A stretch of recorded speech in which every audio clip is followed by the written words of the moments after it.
Okey, kita biasa datang kat China selalu dengar ada makanan-makanan eksotik apa semua kan. Jadi kalau sampai kat Dali pun, kat Yunnan, kita pun akan bertemu juga makanan-makanan tu.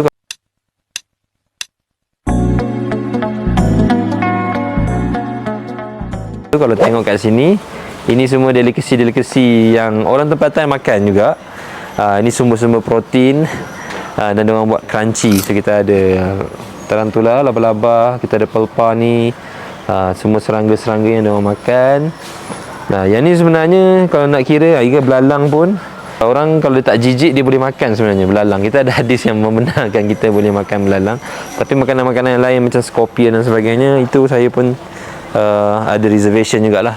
Siapa yang tengok One Piece ke apa kan,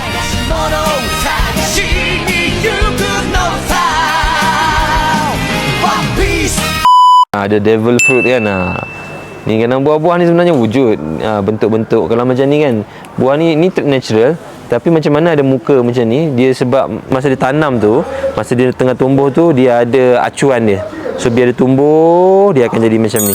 Dan buah-buahan ni dulu orang bila jumpa je dia akan rasa mistiknya. Tapi sebenarnya kebanyakan yang buah yang ada sekarang ni bukan sebab natural, tapi dah ada acuan masa dia tumbuh tu.